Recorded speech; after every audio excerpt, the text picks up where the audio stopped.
Ese día, por ejemplo, dijo: en el ejército civil que es el aprismo, vengo como soldado dispuesto a marchar al frente y a llegar hasta el sacrificio que se me pida. En esta frase, sus adversarios, entre los que se contaban a los más hábiles periodistas de la época, encontraron un intento de convertir al APRA en una organización paralela al ejército. Una semana después, en la plaza de Hacho, se reunió una multitud. Por primera vez el público pagó para escuchar a un candidato. Las cosas aquí en el Perú solían ser al revés. El candidato pagaba y además invitaba tragos y butifarras a sus oyentes. Ante Aya de la Torre desfilaron los apristas cantando un himno propio, pero con una música extranjera, la música de la marsellesa francesa, y portando la bandera del Incario y las banderas de todos los países de América Latina, inclusive las de Chile, Ecuador y Colombia, países con los cuales el Perú tenía serios problemas de frontera. Aya se empeñó en conquistar Lima. Convocó a 2 manifestaciones más. El 20 de septiembre, otra vez en Hacho, y el 9 de octubre en la Plaza San Martín. Aya de la Torre no solo era un líder, era un actor nato, un orador de extraordinarios recursos, un director teatral de primera magnitud. Entre Aya y la multitud se estableció una extraña comunión. Se hacía esperar durante horas, conversaba tarde, mañana y noche. Fue un organizador infatigable. Con frecuencia se le fue la lengua. Atacó al clero corrompido, a las empresas extranjeras, predicó el marxismo, fue un internacionalista, olvidándose del nacionalismo que unía a los peruanos cuyo territorio era mutilado por sus vecinos. Atacó al civilismo, al leísmo, al comunismo. Naturalmente, se enfrentó al sanchezerrismo y al militarismo. Solía terminar todos sus discursos con una frase que inducía al sectarismo: solo el APRA salvará al Perú, sea SAP. Ganó muchos amigos, pero también cosechó en abundancia poderosos adversarios. Aya de la Torre en 90 días realizó una campaña electoral sin precedentes. De líder estudiantil apenas conocido, se convirtió en un conductor de masas. Como poseído por el demonio, recorrió costa, sierra y selva como un relámpago, despertando un extraño entusiasmo. Para Sánchez Cerro, la campaña electoral fue fácil. En Lima y en provincia, su sola presencia convocaba a las multitudes. El 22 de agosto, una masa gigante lo aclamó en la Plaza San Martín. Era el aniversario de la revolución. La Unión Revolucionaria, el urrismo, fue el partido de Sánchez Cerro. Frente al marxismo aprista, frente a su internacionalismo precoz, la UR se declaró un partido nacionalista en extremo. Sánchez Cerro fue un ídolo popular. El pueblo humilde, por primera vez, se sintió identificado con él, con su color, con su hombría, con ese criollo desplante ante la muerte y con su rendido culto ante las mujeres. Intelectuales de nota buscaron un candidato de transacción. Entre el loco de Sánchez Cerro y la locura del APRA hay que encontrar la cordura de un tercero. Fracasaron. En un ambiente de absoluta normalidad y paz, las elecciones se realizaron el 11 de octubre. Los escrutinios fueron lentos. Otro error de la juventud aprista. El APRA prematuramente anunció la victoria de Aya de la Torre. Convocó a una manifestación en la Plaza San Martín para anunciar que Aya de la Torre era el presidente de la República. Los resultados fueron diferentes. Sánchez Cerro ganó con 152.000 votos. Aya solo alcanzó 106.000 votos. Pero el APRA no aceptó su derrota. Denunció la existencia de un fraude y pidió al Jurado Nacional de Elecciones la nulidad de todo el proceso. Su solicitud fue denegada. Se dirigió entonces a la Junta de Gobierno. Esta también desestimó su pedido. La tribuna diariamente sostenía la victoria de Aya de la Torre. Las Fuerzas Armadas, un candidato minoritario pero de gran autoridad moral e intelectual, José María de la Jara Lloret. Y las principales instituciones del Perú expresaron su respeto a los cómputos electorales.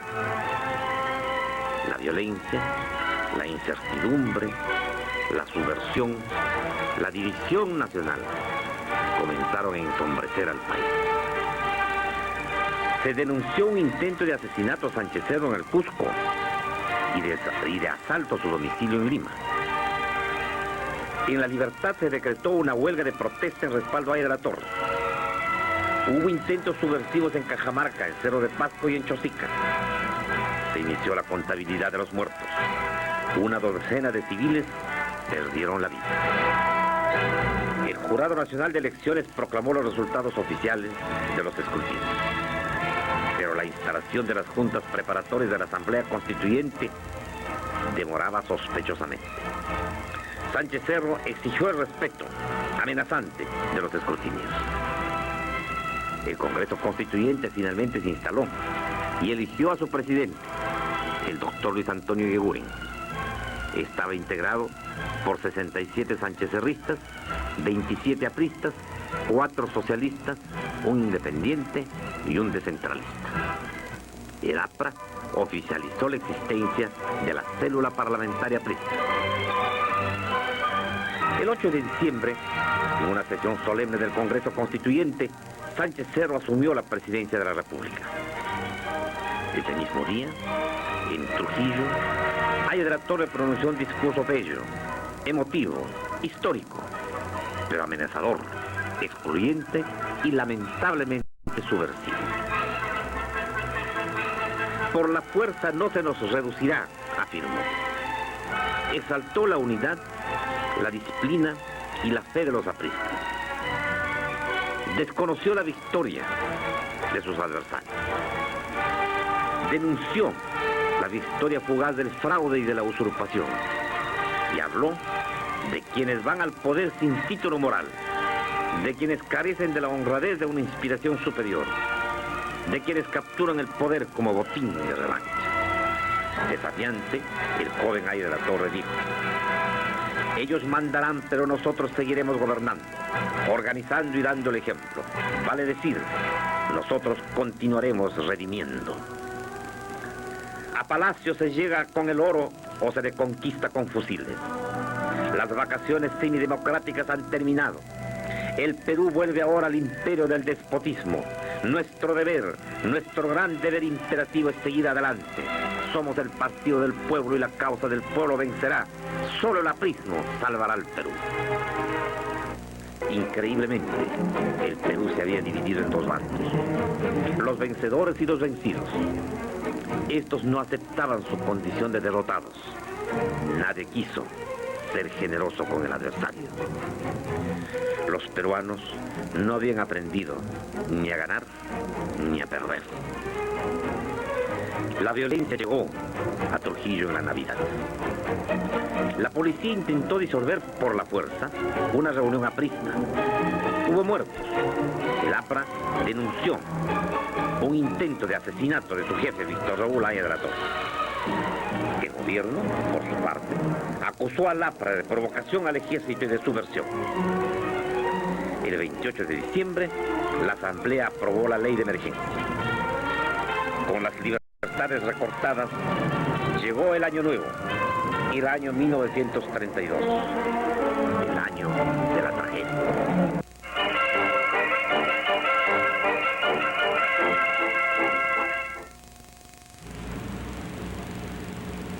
Tecnificando el campo podemos aumentar en 4 veces nuestra producción agrícola. Con asistencia técnica, mejores herramientas, semillas y abonos seleccionados, nuestros campos producirán más alimentos. Con la tecnología del agro gana más el productor y se beneficia el consumidor. Tecnología agraria, la respuesta del campo al desafío del mañana. Agricultura, orgullo nacional. Banco Agrario, una ayuda para producir más. En su casa y cómodamente aprenda inglés con Teleidiomas. del inglés básico al avanzado, en Teleidiomas, de lunes a viernes a las 4:30, Teleidiomas. Aprender, una posibilidad para todos.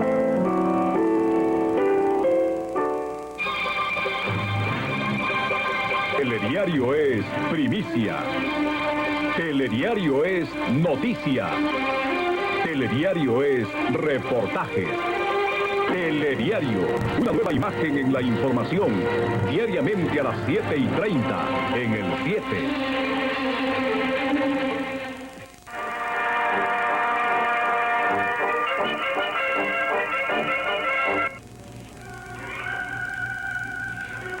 Al comenzar el año 1932, el Perú tenía un presidente constitucional, el comandante Luis M. Sánchez Cerro, de 41 años de edad, con residencia en Lima, y un autodesignado presidente moral, el jefe del APRA, Víctor Raúl Haya de la Torre, de 37 años, quien vivía en Trujillo. En enero, renunció al gabinete. Fue reemplazado por otro cuyos miembros pertenecían al partido Unión Revolucionaria. Luisa Flores, un joven, honesto y autoritario abogado, nacido en las montañas de Piura, fue nombrado ministro de Guerra. Por esos días falleció en la Clínica Naval de Bellavista, a los 69 años de edad, el expresidente don Augusto Bernardino Leguía. Por medio de su confesor, hizo saber que perdonaba a sus enemigos, que deseaba la felicidad del Perú, y envió sus últimos recuerdos a sus hijas e hijos. De él puede decirse que entró al gobierno rico y que murió pobre, que gozó en el poder de todas las formas imaginables de adulación, y que padeció en el infortunio de todas las formas imaginables de vejación e ingratitud. En la Asamblea Constituyente, la mayoría sanchezcerrista y la célula parlamentaria aprista libraban una lucha sin cuartel. Los ánimos se fueron violentando. El ministro de Gobierno, Luis A. Flores, con impresionante como innecesario despliegue de fuerza, apresó y deportó a los representantes apristas.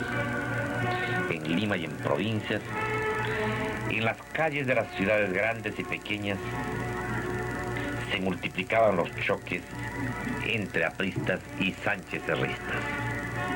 Las deportaciones continuaron.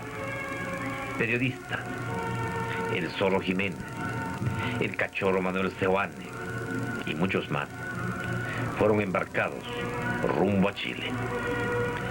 Haya de la Torre, cuya prisión había ordenado el gobierno, lanzó un manifiesto desde la clandestinidad. Su consigna: solo el APRA salvará al Perú. A principios de marzo ocurrió un hecho de extrema gravedad. Un domingo, en el interior de la iglesia de Miraflores, un joven aprista intentó asesinar a balazos al presidente Sánchez Cerro. El siguiente es el relato que hace Jorge Basadre. El domingo 6 de marzo de 1932, el presidente Sánchez Cerro ingresó poco después de las 12 del día a la iglesia matriz de Miraflores a oír misa, como tenía costumbre desde que fijó su residencia en dicha localidad.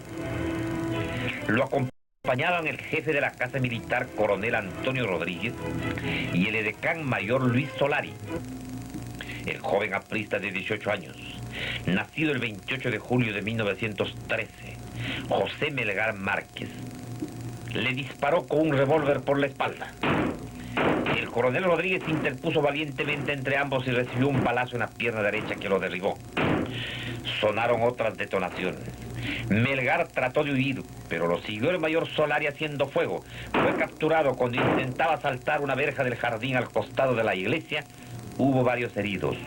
Un grupo de gente del pueblo quiso victimar a Melgar, lo que impidió la policía.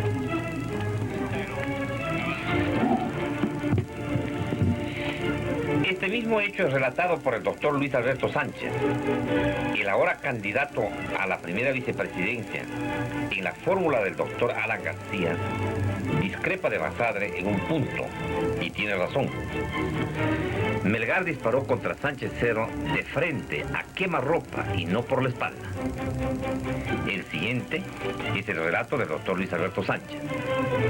El domingo 6 de marzo, a mediodía, en la iglesia de Miraflores, el comandante Sánchez Cerro, que asistía a la misa, fue abatido de un balazo en el pecho por el joven aprista José Arnaldo Melgar Márquez.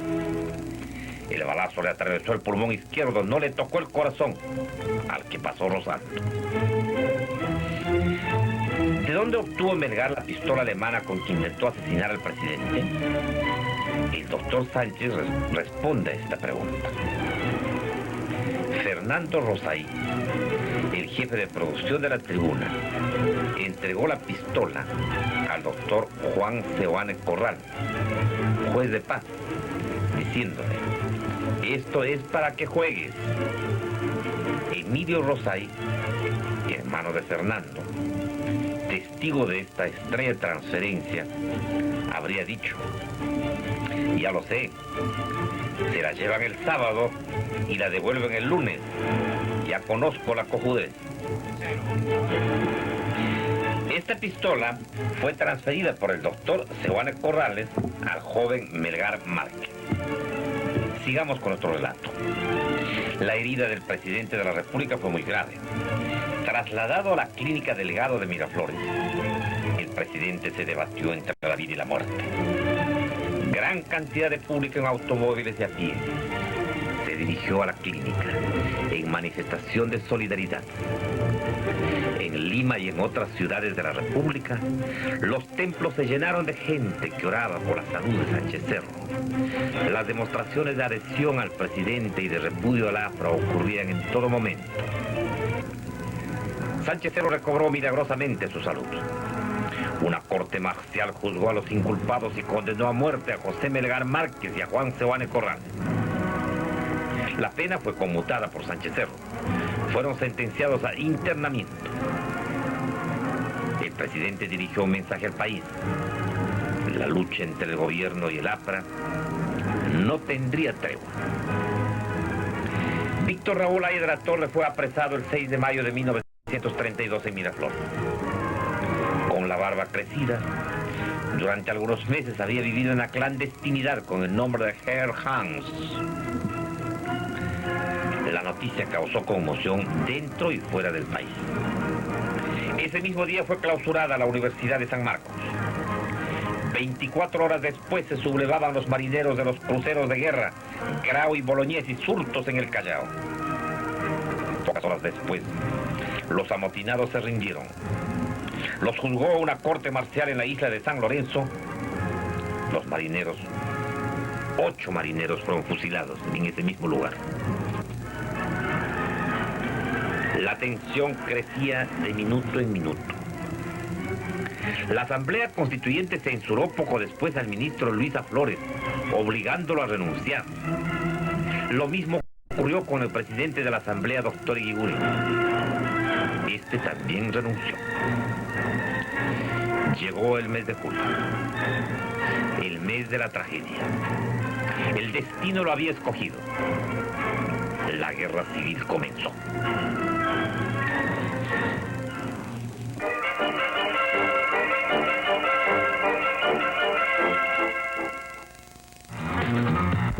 Usted tome sus propias decisiones. Conozca los planes de gobierno de los diversos partidos políticos en el programa Decisiones. Este lunes, 1 de abril, con el tema La violencia subversiva. Este lunes, a las 9:10 de la noche, y siempre a través de RTP.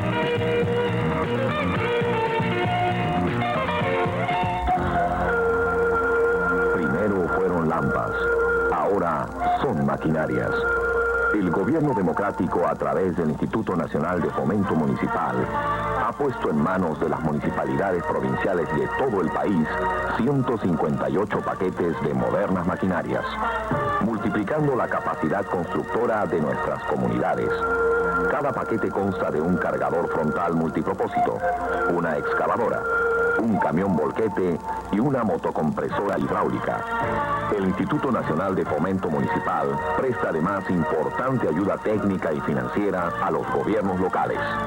Todos estos son trabajos que no los hubiéramos podido realizar si no hubiéramos contado, sobre todo con la retroexcavadora Guría y con este volquete que nos han otorgado del INFO.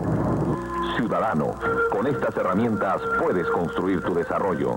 Apoya a tu gobierno local y forjarás una verdadera revolución en democracia.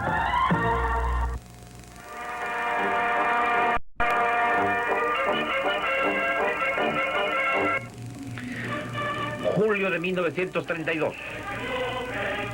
Comenzó la guerra civil. Leamos la versión del doctor Jorge Basadre. En la madrugada del 7 de julio de 1932, masas apristas procedentes de la hacienda Laredo e integradas también por alumnos del Colegio Nacional de San Juan, se apoderaron, al mando de Manuel Barreto, llamado Búfalo, del cuartel O'Donovan en Trujillo. Hallábanse acuartelados en este edificio el regimiento de artillería número 1, al mando del teniente coronel Julio P. Silva Cáceres, y una compañía del regimiento de infantería número 1, de guarnición en Lambayeque. La lucha duró 4 horas, desde las 2 hasta las 6 de la mañana. Murieron muchos de los defensores y de los atacantes, entre estos Barreto. El cuartel de seguridad fue tomado por gentes del pueblo 3 horas más tarde. Prefecto de Trujillo fue nombrado Agustín Aya de la Torre. Víctor Silva Solís fue el subprefecto y jefe militar el capitán Leoncio Rodríguez Manfurque. El movimiento se extendió a Salaverry, Samne, diversos lugares del Valle de Chicama, Otusco, Santiago de Chuco y Huamachuco. También llegó a Cajabamba, en Cajamarca, y repercutió en Huaraz. El historiador aprista Percy Murillo Garaycochea dice: a las 7 de la mañana la ciudad hervía de fervor revolucionario. El pueblo se había arrojado a las calles y por todas partes bullían los comentarios en torno a los sucesos de la noche anterior. A cada momento se anunciaba el ingreso de los revolucionarios. En el cuartel, los revolucionarios sacaron los cañones uno a uno. Se hizo formar a los oficiales y a los soldados vencidos de a 4 en fondo, emprendiéndose la marcha hacia Trujillo. Era un ejército que marchaba sobre hojotas, los fusiles en bandolera, los rostros manchados de pólvora, lodo y sangre, las ropas húmedas por la lluvia. Al frente iba el joven capitán del ejército revolucionario Alfredo Tello Salavarría. Los sones marciales de la marsellesa aprista se dejaban escuchar, entonados con un fervor jamás igualado. Apristas a luchar, unidos a vencer, fervor, acción hasta triunfar nuestra revolución. El gobierno movilizó desde Lima por mar y tierra tropas para develar la revolución. La aviación se aprestó a la lucha. El puerto de Salaverry fue recapturado los 2 días de haber comenzado la lucha. Agustín Aya de la Torre, Cucho y sus lugartenientes jugaron en la noche del 9 de julio. Las tropas del ejército se preparaban a atacar. Tropas del ejército y destacamentos de la Guardia Civil al mando del coronel Ruiz Bravo se ubicaron para la acción obedeciendo a un plan elaborado por su Estado Mayor. Los oficiales, los soldados y los guardias civiles que habían caído prisioneros en manos de los apristas habían sido reunidos en la cárcel de Trujillo. A las 2 de la madrugada comenzó el horrendo asesinato. Guillermo Sondek, actual director del diario La República, describe este macabro suceso de la siguiente manera. Los oficiales, soldados y civiles fueron asesinados entre las 2 y las 3 de la mañana del domingo 10 de julio. Fue un asesinato masivo, cometido con ensañamiento, a sangre fría, bárbaro y espeluznante. Desde los tiempos en que los vencidos en el campo de batalla eran descuartizados por los vencedores en nombre del rey de España, el país no había sido testigo de tan inexplicable crueldad. Los asesinos se habían repartido las celdas. Una linterna alumbró débilmente a las víctimas y el silencio fue roto por los disparos de fusil, hechos a través de las rejas. Tiraron al bulto, gastando en su macabro propósito alrededor de 400 proyectiles. Una vez que se les consumió la munición, se fueron, cerrando tras de sí la puerta de la cárcel. Atrás quedaban amontonados los muertos: 10 oficiales, un soldado de artillería, 15 policías, 25 civiles. Pocas dudas caben de que la masacre estuvo dirigida por el ex sargento Julio Alvarado, secundado por un expresidiario, el Chueco Carrillo. Ambos fueron combatientes apristas de la revolución.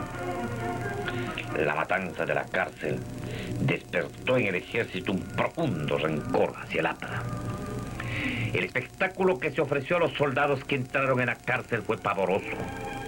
En ese hediondo hervidero de moscas, enrojecido por la sangre, estaban amontonados los cadáveres de hacía casi 2 días. La estrecha distancia desde la que se habían hecho los disparos se reflejaba en las espantosas heridas. A un cadáver, rígido y grotesco, le faltaba medio rostro. La bala había entrado por una mejilla y salido por la otra, llevándose media cabeza. Había una atmósfera de crueldad y de barbarie en esa maldita cárcel de negación de la humanidad, la justicia y el honor. Hasta aquí la descripción de Guillermo Sonneck. Aviones e hidroaviones bombardearon objetivos militares y dejaron caer bombas en la ciudad. El hospital donde había heridos fue afectado. Las tropas del ejército y de la Guardia Civil en 2 columnas avanzaron sobre la ciudad. Durante todo el día se combatió con furia, calle por calle, y en algunos barrios, casa por casa. El 11 de julio al mediodía, las 2 columnas del ejército se encontraron en la Plaza de Armas de Trujillo. La revolución aprista había llegado a su fin, a los 4 días de haber comenzado. La noticia sacudió a los soldados, a los oficiales, a la ciudad de Trujillo, a todo el país. La masacre de la cárcel de Trujillo heló la sangre de los peruanos. La culpa recayó sobre el APRA. Los cuerpos de las víctimas, después de recibir los honores respectivos en Trujillo, fueron traídos a Lima. El cortejo fúnebre fue impresionante. La lucha del APRA contra el gobierno de Sánchez Cerro se había convertido en una guerra entre apristas y militares. Una corte marcial condenó en ausencia a Agustín Aya de la Torre, a Augusto Silva Solís, al capitán Leoncio Rodríguez Manfort y a Federico Chávez Razzoy. En total fueron condenados a muerte 44 reos presentes y 53 ausentes. En las ruinas de Chanchán, en las afueras de Trujillo, los condenados fueron ejecutados de inmediato. Además, se denunció la ejecución sin proceso de civiles apristas en horas de la madrugada. Sánchez Cerro fue informado de estos bárbaros métodos represivos, conocidos con el nombre de hacer saltar las corvinas. Según un testimonio de la época y que recoge Jorge Basadre, Sánchez Cerro dirigió una orden terminante: ni un fusilamiento más, esto no es justicia, es un crimen, dijo el presidente de la República. Escuchemos cómo describe Jorge Basadre este momento trágico de la guerra civil. La matanza de Trujillo es una de las páginas más abominables de la historia del Perú. No hay en ella, pese a las muchas turbulencias que registra, ningún episodio que se la puede comparar. El ejército, a través de los años, la ha tomado como un agravio inferido a todos los que visten el uniforme de la patria. Esto no justifica, sin embargo, la represión que sobrevino. En el cumplimiento de las sentencias con pena de muerte, no se siguió el precedente de quintar o diezmar cuando el número de los que se han de fusilar pasa de 10. A esto se agregaron los centenares o miles de ejecuciones sin proceso. Pareció que predominaba la política no solo de castigo o represalia, sino con miras al exterminio del adversario, que, al fin y al cabo, también era peruano. En el Perú de 1932 hubo, por ambos lados contendientes, Un vasto derramar de sangre y de encono que anticipa el de la Guerra Española de 1936 a 1939. Termina la cita de Basadre. En Huaraz también funcionó una corte marcial. En esta ciudad fueron fusilados el mayor Raúl López Mindró y un joven dirigente aprista, Carlos Phillips. Este último, al enfrentar el pelotón de fusilamiento, habría dicho: solo Dios salvará mi espíritu y solo el APRA salvará al Perú. Transcurrieron los meses. El Perú vivía una tensa tregua. Se esperaba más violencia. 1933. Aya de la Torre continuaba prisionero en la penitenciaría de Lima. A la crisis económica, a la guerra civil, se sumó otra amenaza. Parecía inminente una guerra con Colombia. El 21 de febrero los apristas hicieron estallar bombardas en el Parque Neptuno en homenaje al cumpleaños de Aya de la Torre. Fue el primer día de la fraternidad aprista. El comandante Gustavo Jiménez, desterrado en Chile, ingresó clandestinamente al Perú. De Lima, en total anonimato, siguió a Trujillo y de aquí a Cajamarca. El 11 de marzo se sublevó en Cajamarca y asumió el título de jefe supremo político y militar de la República y delegado de las organizaciones revolucionarias. No estoy aquí para apoderarme del gobierno. Estoy cumpliendo un cáustico papel de desinfectante. Estoy para sacar la podredumbre, dijo el zorro Jiménez en su manifiesto. Con el respaldo de los elementos militares y policiales de Cajamarca, Jiménez avanzó sobre Trujillo. Políticamente, contaba con el apoyo del APRA.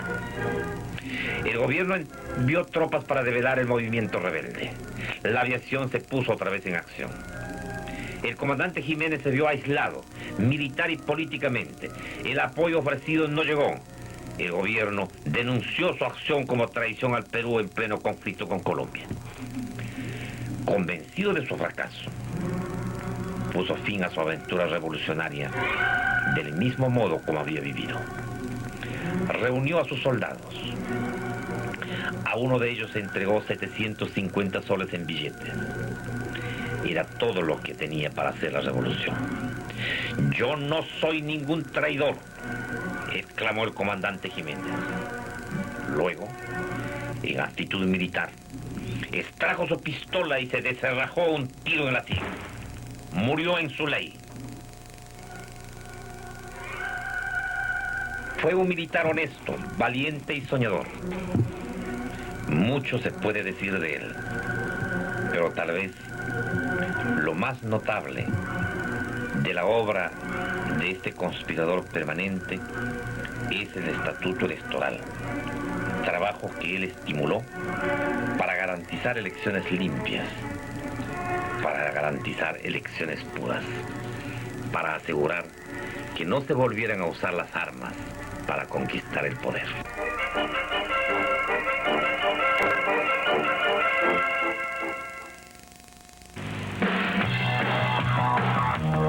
Disco Club tiene la video música que tú prefieres y solo éxito. Disco Club para la gente joven. Mañana a las 6. Disco Club.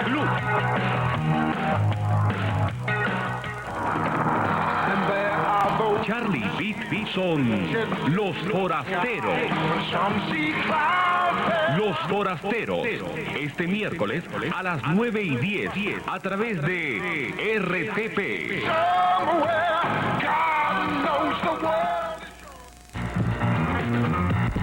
Usted tome sus propias decisiones. Conozca los planes de gobierno de los diversos partidos políticos en el programa Decisiones. Este lunes, 1 de abril, con el tema La violencia subversiva. Este lunes, a las 9:10 de la noche y siempre a través de RTP.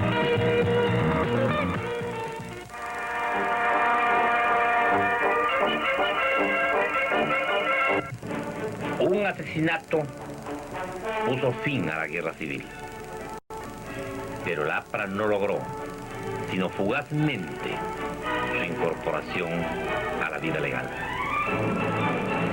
El 30 de abril de 1933, domingo, el presidente Luis M. Sánchez Cerro concurrió con uniforme militar al hipódromo de Santa Beatriz, ubicado donde hoy está el Campo de Marte, para pasar revista a 30.000 movilizables que se preparaban para marchar a la frontera con Colombia, a defender la heredad nacional. Todos sabían que el presidente estaba amenazado de muerte, pero Sánchez Cerro se negó ese día a usar el chaleco antibalas que poco antes le habían obsequiado. El desfile terminó alrededor de la 1 de la tarde. El presidente salió entre los aplausos de la multitud. Estrechó las manos de sus ministros, de los jefes del ejército. Junto a él, en el automóvil hispano-suizo, tomó asiento el presidente del Consejo de Ministros, doctor José Matías Manzanilla. En los asientos anteriores se ubicaron el coronel Antonio Rodríguez Ramírez, jefe de la Casa Militar, y el edecán mayor Eleazar Atencio. El automóvil del presidente avanzaba lentamente. El general Sánchez Cerro saludaba al público. Inmediatamente detrás, en un Cadillac cerrado, viajaban los miembros de la Casa Militar. La siguiente es la descripción que hizo después de las encuestas judiciales de la Corte Marcial el fiscal mayor Julio A. Barrio Nuevo. Una vez que el automóvil del presidente avanzó algunos metros de la puerta de salida del hipódromo, un individuo que resultó ser Abelardo Mendoza Leiva, rompiendo el cordón formado por las tropas de la Guardia Republicana, se precipitó sobre el carro presidencial y, prendiéndose con la mano izquierda por la parte posterior de la capota, disparó con su arma, con la mano derecha, por la espalda, contra el presidente de la República, una ráfaga de 3 disparos, infiriéndole como consecuencia 2 heridas de carácter mortal. 2 vigilantes y un soldado que seguían de cerca el carro presidencial se lanzaron sobre el indicado Mendoza. Y sin tiempo para más, uno de ellos trató de cogerlo por la solapa, sin poder evitar que siguiera disparando Mendoza contra el presidente. Los demás vigilantes que se encontraban próximos al lugar, tratando de neutralizar a Mendoza, dispararon sus revólveres, ocasionándole instantáneamente la muerte, al mismo tiempo que los soldados de la Guardia Republicana disparaban también sus armas, dentro de la mayor confusión. El indicado Mendoza recibió 13 disparos mortales y varias estocadas. Hasta aquí la cita de Basadre. Un gran charco de sangre quedó en el lugar donde fue masacrado el asesino Mendoza Leiva. El presidente Sánchez Cerro, gravemente herido, fue conducido en el mismo automóvil al hospital italiano ubicado entonces en la avenida Bancay. El fallecimiento se produjo a la 1:10 de la tarde. Los funerales de Sánchez Cerro fueron impresionantes. Sus restos fueron conducidos a Palacio de Gobierno y de este a la capilla del Sagrario en la catedral. El duelo nacional se prolongó por 4 días. Cientos de miles de personas, de toda condición social, formaron el cortejo fúnebre que se dirigió en lenta procesión al cementerio Presbítero Maestro. Sánchez Cerro marchó a su última morada, dice la historiadora aprista Murillo Garay Cochea, en un ataúd cubierto por la bandera peruana que fue llevado sobre un armón de artillería que alaban 6 caballos. Hasta aquí la cita. Nunca había presenciado Lima un dolor colectivo tan notable. Desde entonces, nunca faltan flores en su tumba.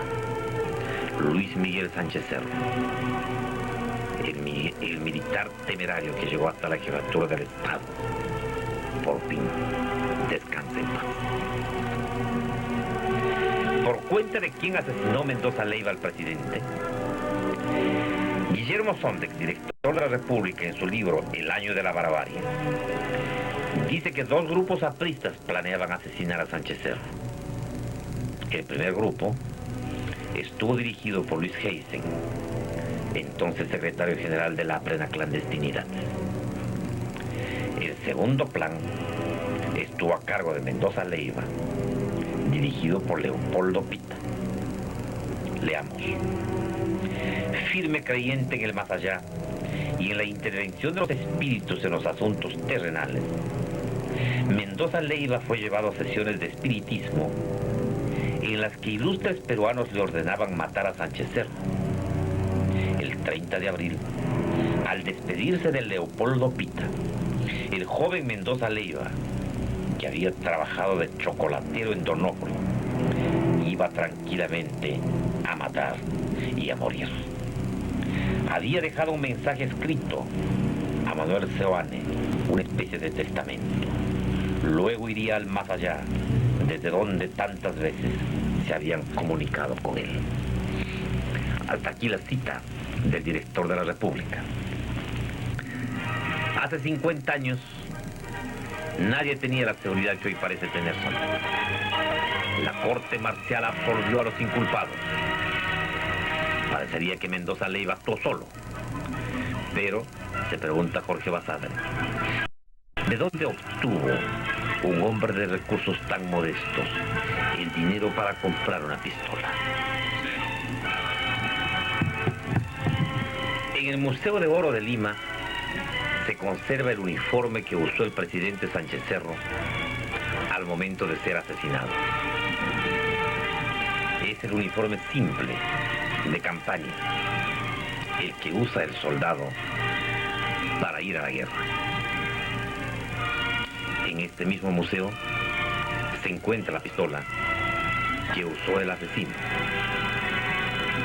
y también el parte policial redactado al recuperar el alma homicida que en medio del tumulto subsiguiente al asesinato se había extraviado. La policía la recuperó en Huancayo. ¿Qué fue de la familia de Sánchez Cerro? Escuchemos el testimonio de 2 de sus hijos. Ustedes son hijos del expresidente Sánchez Cerro. Bueno, así lo confirman los documentos, ¿no? Más que mi declaración. ¿Le han dicho a usted que se parece a su padre? Un poco, nada más me parezco a mi tío, Porteño. ¿Usted? Toda mi familia dice que soy exactamente igualita a mi padre, en sus gestos, en su modo de pararse, de reírse inclusive. ¿Puede reírse usted? Bueno. Muy bien. Laura Sánchez Cerro de Thompson. Laura Rosa. Laura Rosa. Usted era muy niña cuando falleció, cuando asesinaron a... Sí, yo prácticamente no conocía a mi padre, era muy pequeño. Todavía no había ingresado al colegio. No había ingresado. ¿Cuántos años tuvo usted cuando asesinaron a Sánchez Cerro? 10 años cumplidos. ¿Usted recuerda entonces si dejó fortuna? Absolutamente nada. ¿Ningún bien inmueble, Bueno, dinero en tenía una efectivo? participación, yo estoy informado que tenía una participación en una casa que existe en Piura. Ya, pero no pudo dejar fortuna, digamos. No, personales no. Ya. De tal manera que ustedes no son los hijos afortunados de un presidente de la República. Bueno, somos herederos en el aspecto moral, en el aspecto patriótico, pero solamente en eso. ¿Hubo más hermanos? ¿Hermanos de ustedes, hijos de Sánchez Cerro? Sí. Felicito. Sí, mi hermana, aparte de nosotros, mi hermana Felicita, que ya falleció. Pero cuando falleció Sánchez Cerro, hubo un hecho curioso, que se presentaron varias personas alegando haber sido convivientes de Sánchez Cerro y en algunos casos de tener hijos de Sánchez Cerro. Sí, parece que se presentaron más o menos 3 personas, pero no tuvieron el reconocimiento de mi padre, puesto que no tenían documentos, no tenían nada que les acreditara que fueran hijos de mi padre. Y cuando se hizo la declaratoria de herederos, solamente fueron declarados herederos su mamá y ustedes. Sí, efectivamente, así fue. ¿El nombre de su mamá? Julia Laguado Gallegos. ¿Cuándo murió? Murió en el año 47, el 20 de noviembre de 1947.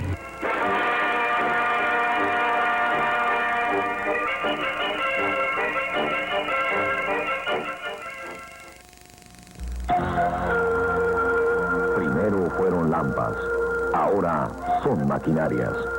El gobierno democrático, a través del Instituto Nacional de Fomento Municipal, ha puesto en manos de las municipalidades provinciales de todo el país 158 paquetes de modernas maquinarias, multiplicando la capacidad constructora de nuestras comunidades. Cada paquete consta de un cargador frontal multipropósito, una excavadora, un camión volquete y una motocompresora hidráulica. El Instituto Nacional de Fomento Municipal presta además importante ayuda técnica y financiera a los gobiernos locales. Todos estos son trabajos que no los hubiéramos podido realizar si no hubiéramos contado, sobre todo con la retroexcavadora Curía y con este volquete que nos han otorgado del INFON. Ciudadano, con estas herramientas puedes construir tu desarrollo. Apoya tu gobierno local y forjarás una verdadera revolución en democracia. Telediario es primicia. Telediario es noticia. Telediario es reportaje. Telediario, una nueva imagen en la información, diariamente a las 7:30 en el 7.